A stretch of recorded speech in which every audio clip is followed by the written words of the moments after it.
The streets were quiet that morning.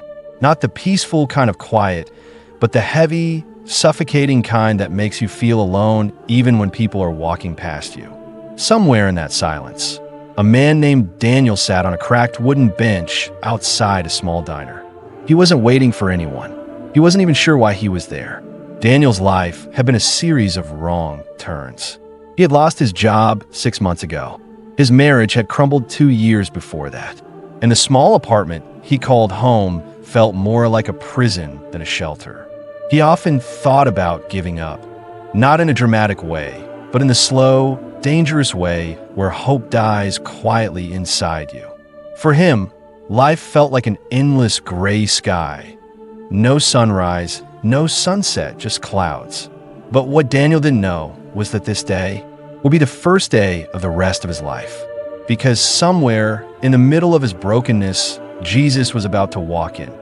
Not through a church door, not through a sermon, but through a small, unexpected moment. The coffee at the diner wasn't great, but Daniel ordered it anyway. The waitress smiled politely as she poured it into a chipped white mug. Steam curled into the cold morning air, but even that warmth didn't reach him. He stared at the black liquid, and in it, he saw a reflection of himself. Empty, bitter, and tired. Around him, life went on. A young couple laughed at the table behind him. An old man read the newspaper.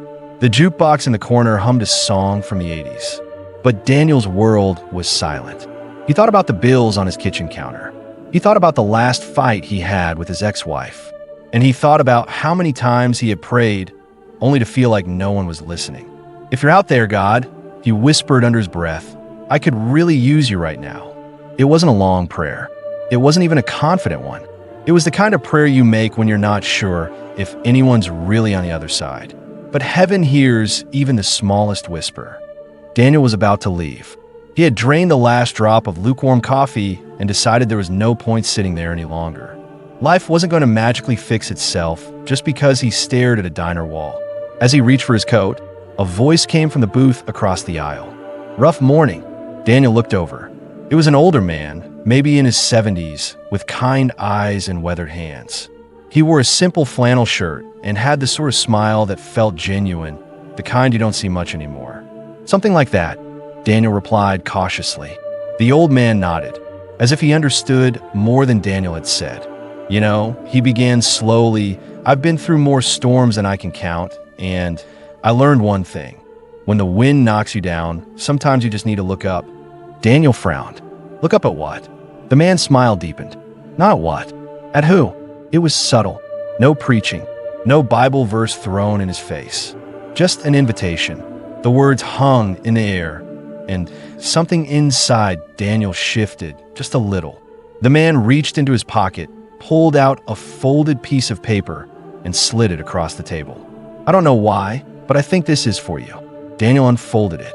In simple handwriting, it read, "Come to me, all you who are weary and burdened, and I will give you rest." Matthew 11, verse 28. For some reason, his throat tightened. He didn't even know this man, but the verse felt like it was written just for him. Daniel left the diner with the folded paper still in his hand. The words from Matthew 11, verse 28 kept echoing in his mind like a song he couldn't shake. The city streets were waking up now. Cars rushing by, horns blaring, people hurrying to work. But somehow, everything around him felt quieter, softer. He wandered without direction, eventually finding himself at the edge of a small public park. The grass was wet from the morning dew, and a wooden bench sat beneath a tall oak tree. He sat down, staring at the paper again. "Come to me, all you who are weary and burdened, and I will give you rest." The truth was, he was weary. Weary of trying to fix his life. Weary of pretending to be strong. Weary of waking up every morning just to face the same emptiness. For the first time in a long time, he decided to speak, not to himself, not into the air, but directly to the one the verse was talking about. "Jesus, I don't even know if you hear me, but if you do, I need you. I can't keep doing this on my own." The moment the words left his lips, something happened. Not a lightning bolt, not a booming voice from the sky, just peace.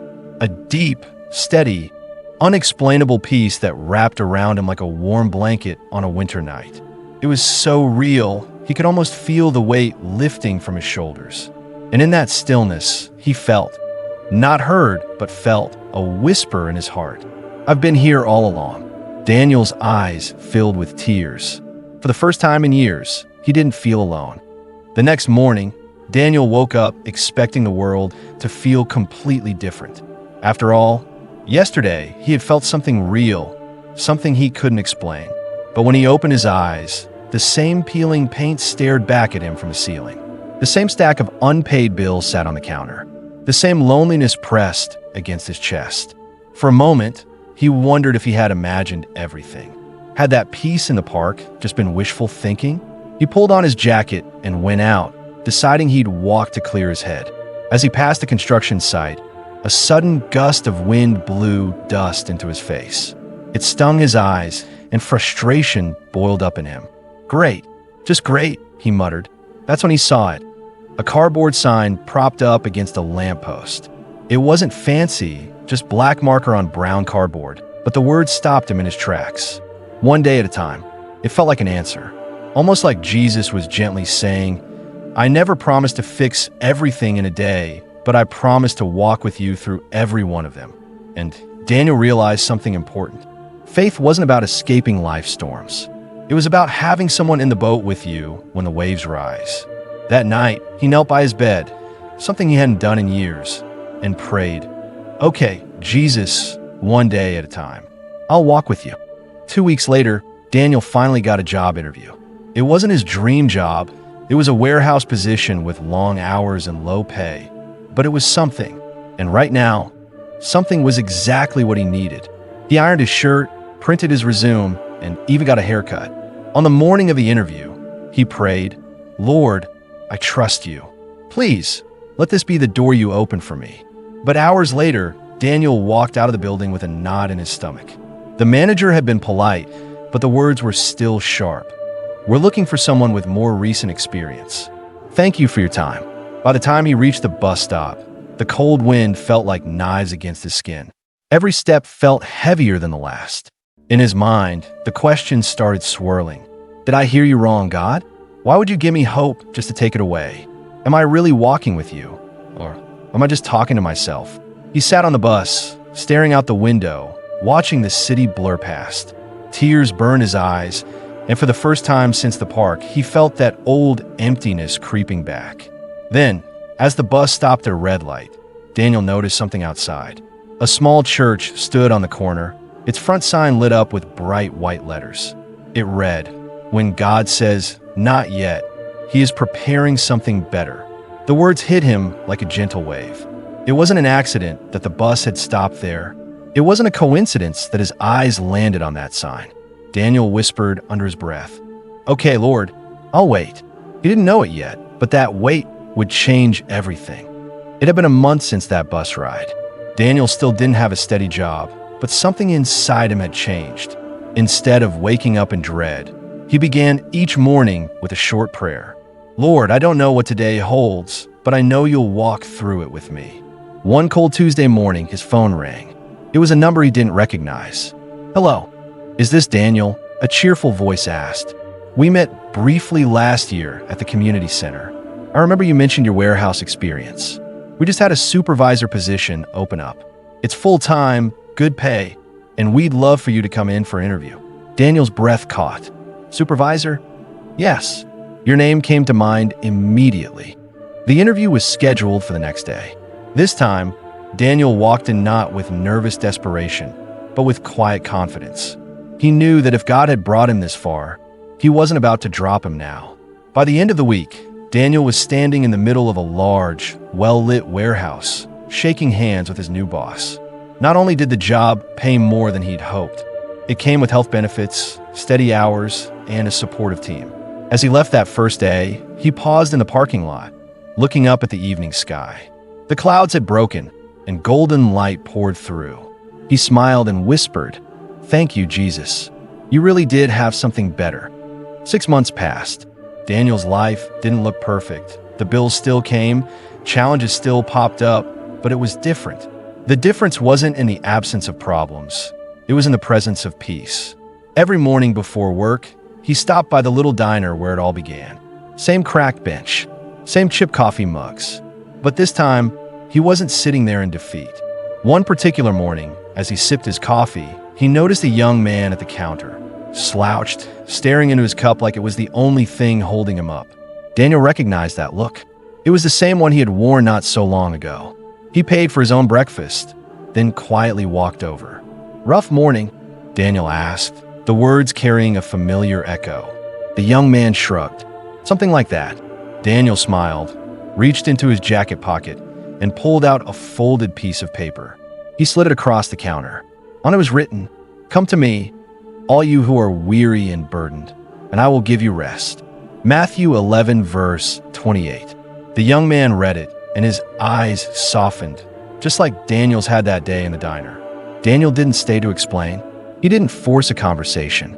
He simply left the diner, knowing that sometimes all it takes to spark hope is a quiet reminder that Jesus is waiting. As he stepped outside into the crisp morning air, Daniel whispered, "Use me, Lord, just like you used him for me." And somewhere in heaven, a smile formed. Daniel's story isn't about overnight miracles. It's not about waking up one day and having every problem vanish. It's about what happens when you take one small step toward Jesus and discover he's been walking toward you the whole time. Life didn't suddenly become perfect for Daniel, but became purposeful. The pain that once crushed him became the very testimony that now lifts others. The verse that once landed in his hands now rests in the hands of someone else who needs it. Maybe that's where you are right now. Maybe you're tired. Maybe you've prayed and wondered if God even hears you. Let this be your reminder. Jesus is not waiting for you to have it all together. He's waiting for you to come to him exactly as you are. No matter how heavy the burden, no matter how deep the weariness, his arms are still open. And when you step into them, you won't walk alone. Not today, not tomorrow, not ever. So, take it one day at a time. Pray even when you don't feel like it. Hold on even when the answer is not yet. And trust that the one who began a good work in you will be faithful to finish it.